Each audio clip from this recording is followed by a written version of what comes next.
Everything changed in a matter of seconds. Look, the NFL offseason, it isn't some relaxed vacation where guys are just hitting the golf course. No, it is a tense, completely invisible battlefield.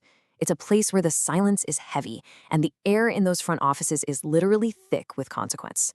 Behind closed doors, right this very second, general managers and head coaches are making these agonizing split-second decisions that will either forge unbreakable dynasties or completely burn their franchises to the ground. Welcome to NFL Nexus. We are the only place breaking down the hidden, high-stakes maneuvers of the gridiron that everyone else completely ignores. I'm your host, and today we are diving deep into the absolute darkest corners of the 2026 offseason. But before we pull back the curtain and expose the league's biggest secrets, please support this exclusive deep dive by becoming a channel member, subscribing to the channel, and liking this explainer. Doing that allows us to keep exposing the meticulous, microscopic details that the rest of the football world just entirely misses. So I want you to really think about this for a second. What happens when a historic franchise's future hangs on a single dangerous gamble? Just let that sink in. We so often think of the NFL as this game of inches decided purely on the grass, surrounded by 80,000 screaming fans in roaring stadiums. But the harsh, unfiltered reality, it is a game of agonizing risks calculated in quiet, air-conditioned war rooms. We're talking about decisions made in total secrecy that can alter the course of football history in a heartbeat. Today, we are looking at two extremely historic franchises making the biggest, most dangerous gambles of this entire 2026 season. We're going to dive into the meticulous, almost obsessive details they are utilizing to try and secure their futures. And trust me, the impact of what we are about to uncover today is going to send shockwaves through the entire league. Section 1. The Steelers' Desperation. We start in Pittsburgh, the Steel City. This is a franchise built on legendary toughness, immaculate receptions, and a culture of absolute unwavering stability. But beneath that iconic black and gold facade right now, there is an immense, crushing weight. The Pittsburgh Steelers are desperately, and I mean desperately, trying to avoid a total teardown. General Manager Omar Khan and new head coach Mike McCarthy, they are feeling the walls close in. Look at this number, 10. For nearly 10 years, the Pittsburgh Steelers have not won a single playoff game. A full decade of postseason silence. Now, in the NFL, a decade isn't just a long time. It is an absolute eternity.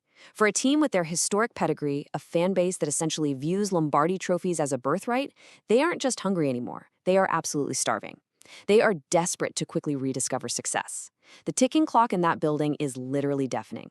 They cannot afford to wait for some slow, methodical 5-year rebuild. They need a spark right now. And the wild thing is, they are looking forward in the most complex, chaotic ways imaginable. Because when you look inside this building right now, the friction is just palpable. It's a powder keg. Their quarterback room is bursting at the seams with overlapping eras and completely conflicting timelines. Think about what McCarthy is dealing with here. First, you have a 4-time NFL MVP in Aaron Rodgers, brought back to lead, providing this massive veteran presence as he tries to wring out one last miraculous championship run before the window slams shut.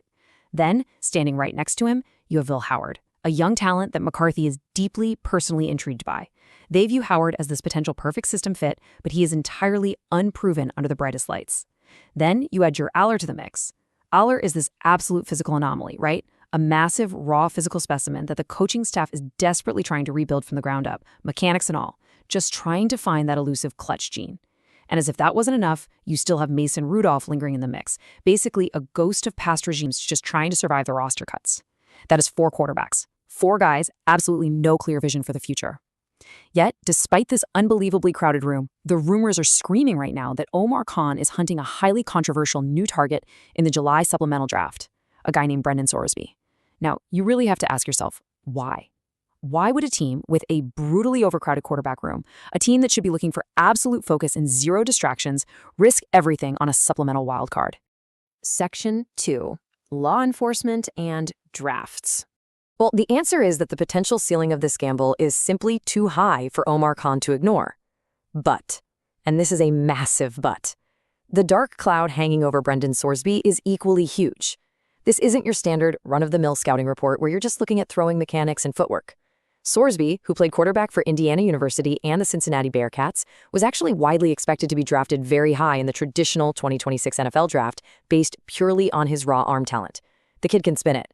But off-the-field gambling issues have completely derailed his path, and the mechanics of how he is exiting college are a massive red flag.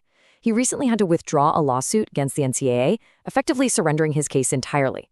That move rendered him totally ineligible to play any college football in 2026.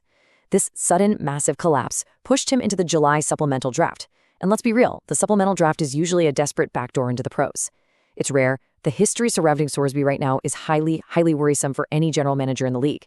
The Steelers need minimal distractions to end their 10-year drought, yet they are staring down a player whose past might literally be a ticking time bomb waiting to explode in their locker room. So how do you vet a player with this much baggage? Well, the Pittsburgh Steelers have had to entirely pivot from traditional football scouts to actual, literal investigators. Ray Fittipaldo of the Pittsburgh Post-Gazette recently confirmed this, and it blew my mind. He reported that the Steelers literally have paid members of their staff who are in law enforcement. Think about that. When things go awry, a legal problem, an arrest, or in this case, a deep-seated gambling issue, they don't just call up his old offensive coordinator. No, they deploy these ex-cops to dig deep. They're unearthing his entire life. We're talking about tracking down complex financial records, mapping out his personal associates, doing deep dives into his digital footprint to see exactly where the leaks are.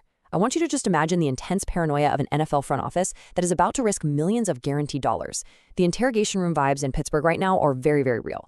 They're trying to find out definitively if this is just a young, naive kid who made a few bad bets, or if the roots of this gambling issue go so incredibly deep that it could compromise the entire integrity of their entire franchise. Section 3. A Culture in Asheboro. Now we pivot the tension from the dark, investigative war rooms of Pittsburgh down to the sunlit but equally intense practice fields in Ashburn, Virginia. Down in Washington, the Commanders aren't fighting a shadow war with private investigators. They are fighting an all-out culture war. And to truly understand their level of desperation right now, you have to look at this brutal timeline. It has been a violent, unforgiving roller coaster for this fan base. In 2024, they reached incredible, euphoric highs. I mean, a stunning NFC Championship appearance that made everyone in the building believe the dark days of this franchise were finally over. But then came 2025. It was a catastrophic, injury-riddled nightmare where the wheels just completely fell off the wagon. It ended in a disastrous 5-win and 12-loss season. The building was bleeding out. The momentum was totally shattered. Now, heading into 2026, they are staring down a massive, grueling rebuild, desperately trying to end a 5-year NFC East title drought. The expectations had been raised to the absolute ceiling just 2 years ago, but the deep, agonizing scars of last year's collapse are still incredibly fresh in the minds of every single player walking into that locker room. Enter year 3 quarterback, Jayden Daniels. Now remember, he was heavily limited to just 7 games last year, a mere 114 passes. He had to sit there and endure 2 wins and 5 painful losses as he watched his team just crumble from the sidelines. But listen closely to his mindset right now. He recently told the media, "I'm done talking about last year. Last year is last year. Can't do anything for me, but just continue to get better." He isn't looking for excuses. He isn't blaming the injuries. He is stepping onto the field right now, not just as a talented passer, but as a ruthless, forward-looking architect who is completely ready to burn the old regime and all those old failures straight to the ground. He is orchestrating a complete psychological overhaul of the Washington Commanders from the inside out. Section 4. The Mamba Mentality. And the psychological warfare that Daniels is bringing to mandatory minicamp is intense. Seriously, this isn't just about throwing a tighter spiral or learning a new cadence. It's about an entire shift in brain chemistry for this offense. Daniels has decided that the only way to pull Washington out of the ashes of that awful 5-12 season is to adopt one of the most legendary, unforgiving mindsets in the entire history of professional sports. Daniels literally took the practice field wearing Kobe Bryant's cleats. But as he clearly explained to everyone, this is not just some fashion statement for the cameras. As a kid from Southern California growing up a massive Lakers fan, Daniels is fully adopting the Mamba mentality. It's an absolute, unwavering obsession with the work. We are talking about the grueling, unseen hours, the 4 a.m. film sessions where nobody is watching and there are no reporters around, the relentless, sometimes uncomfortable demand for perfection from every single teammate in that huddle. He knows he can't literally be Kobe Bryant, but he can apply that exact same cutthroat, winner-take-all mentality to his own craft as Jayden Daniels. It is a massive, heavy psychological gamble to try and carry the weight of a broken franchise entirely on your own shoulders, but he is fully embracing it. Section 5. Point guard of the gridiron. But look, a cutthroat mindset only takes you so far in the National Football League. Eventually, you need the actual tactical execution to back it up.